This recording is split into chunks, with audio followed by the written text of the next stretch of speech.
সাল্লাল্লাহু আলাইহি ওয়াসাল্লাম আমাদেরকে অনেক বেশি ভালোবাসেন।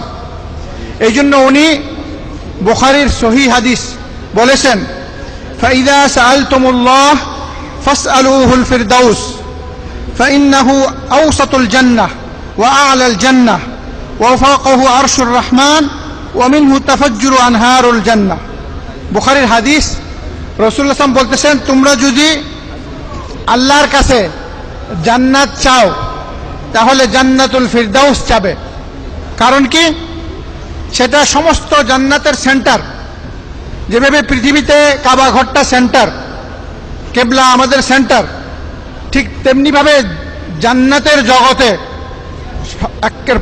একদম জান্নাতের জগতে সমস্ত জান্নাতের মধ্যে যে জান্নাত সেটা হচ্ছে জান্নাতুল ফিরদাউস, এবং সবার উপরে সবচেয়ে উচ্চে, এবং তার উপরে আল্লাহর আরশ, ফাওকাহু আরশুর রহমান, এবং জান্নাতের সমস্ত নদীগুলা সেই জান্নাতুল ফিরদাউস থেকে প্রবাহিত।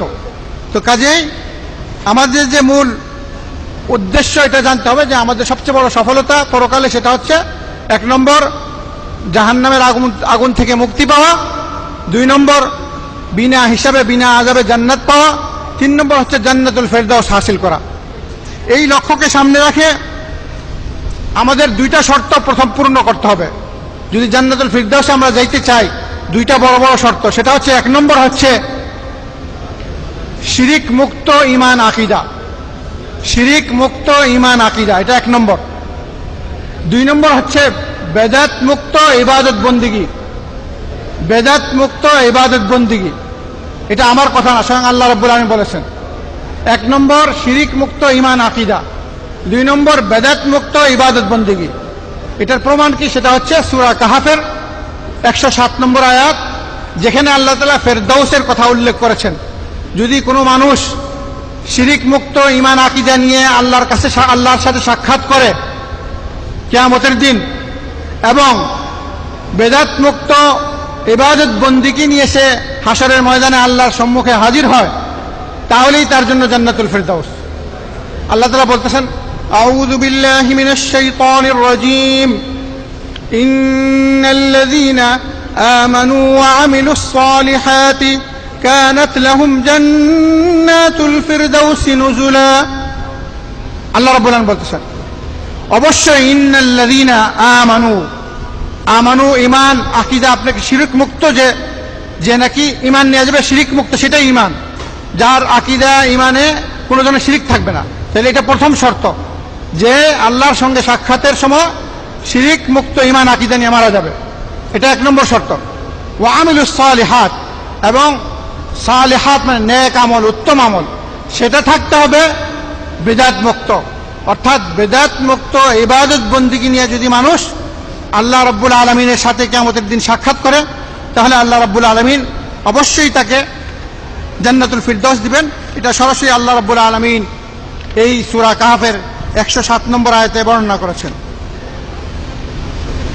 জান্নাতুল ফিরদাউসের কথা আল্লাহ রাব্বুল আলামিন আরেক জায়গায় উল্লেখ করেছেন, সেটা হচ্ছে সূরা আল মুমিনুনের প্রথম আয়াত থেকে নিয়ে 11 নম্বর আয়াত পর্যন্ত। সেখানে কিছুগুলা এই শিরিক মুক্ত ঈমান আকীদা থাকার পর এবং বেদাত মুক্ত ইবাদত বন্দেগী থাকার পর 8টা গুণ থাকতে হবে। এই 8টা গুণ যদি আমরা অর্জন করতে পারি, তা আল্লাহ রাব্বুল আলামিন অবশ্যই জান্নাতুল ফিরদাউস আমাদেরকে দিবেন। সেটা আমি কোরআন থেকে আপনাদের সামনে উল্লেখ করতেছি। আল্লাহ রাব্বুল আলামিন বলতেছেন সূরা মুমিনুনের প্রথম থেকে নিয়ে 11 নম্বর আয়াত পর্যন্ত, আউযু বিল্লাহি মিনাশ শাইতানির রাজীম, বিসমিল্লাহির রহমানির রহিম, قد أفلح المؤمنون। 1 নম্বর আয়াত সূরা মুমিনুনের, قد أفلح المؤمنون, অবশ্যই মুমিনরা সফল কাম হয়েছে। মুমিন সে কে? যার আকীদা ঈমান শিরিক মুক্ত। قد أفلح المؤمنون। 2 নম্বর আল্লাহ তাআলা বলতেছেন, الذين هم في صلاتهم خاشعون, যারা তাদের নামাজে বিনয় নম্র। তাহলে 1 নম্বর আপনি পাক্কা মুমিন হইতে হবে এবং আপনার ইবাদত বন্দেগী বিদআত মুক্ত হবে। তারপর অতিরিক্ত যে কাজটা সেটা হচ্ছে আপনি নামাজে বিনয় নম্র হতে হবে, খুশু হুজুর সাথে নামাজ আদায় করতে হবে। খুশু খুদুর সাথে যদি আদায় করেন সব সময় মৃত্যু পর্যন্ত, তাহলে আপনি জান্নাতুল ফিরদাউসের অধিকারী হবেন। এটা 2 নম্বর।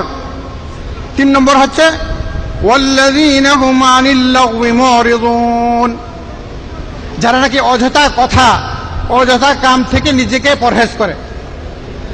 কথাবার্তা, এমন কোনো কথাবার্তা বলবেন না যেই কথার পিছনে দুনিয়ারও কোনো উপকার নাই, আখিরাতেরও কোনো উপকার নাই।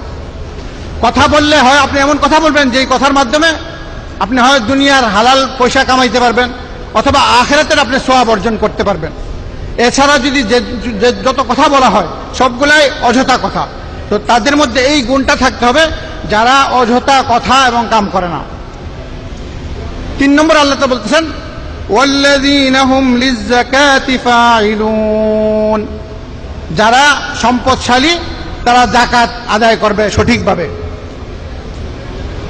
4 নম্বর হচ্ছে আল্লাহ তাআলা বলতেছেন ওয়াল্লাযীনা হুম লিফুরুজিহিম হাফিজুন, যারা নিজের যৌনাঙ্গকে হারাম কাজ থেকে হেফাজত করবে, সেটা পুরুষ হোক মহিলা হোক, যারা নিজের যৌনাঙ্গকে হারাম কাজ থেকে হেফাজত করবে।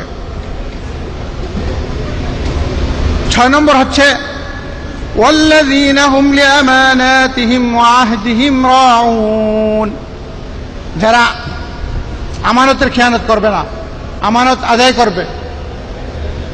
7 নম্বর হচ্ছে যারা অঙ্গীকার পূরণ করবে, অঙ্গীকারের কেন খেয়ানত করবে না। এবং 8 নম্বর সেটা হচ্ছে ওয়াল্লাযীনা হুম আলা সালাওয়াতিহিম ইউহাফিজুন, যারা নাকি 5 ওয়াক্ত নামাজের হেফাজত করবে।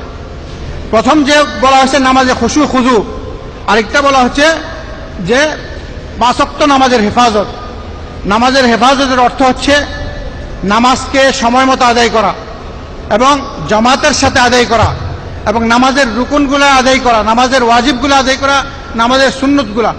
এইভাবে যারা নাকি সারা জীবন মৃত্যু পর্যন্ত এই নামাজগুলার হেফাজত করবে, আল্লাহ তাআলা এই গুণগুলা উল্লেখ করার পর এখানে 1 নম্বর থেকে 11 নম্বর আয়াত পর্যন্ত আবার আমি বলতেছি, আল্লাহ তাআলা বলতেছেন আউযু বিল্লাহি মিনাশ শাইতানির রাজীম, বিসমিল্লাহির রহমানির রহিম, ক্বাদ আফলাহাল মুমিনুন الذين هم في صلاتهم خاشعون والذين هم عن اللغو معرضون والذين هم للزكاة فاعلون والذين هم لفروجهم حافظون إلا على أزواجهم أو ما ملكت أيمانهم فإنهم غير ملومين فمن ابتغى وراء ذلك فأولئك هم العادون والذين هم لأماناتهم وعهدهم راعون والذين هم على صلاتهم يحافظون أولئك هم الوارثون।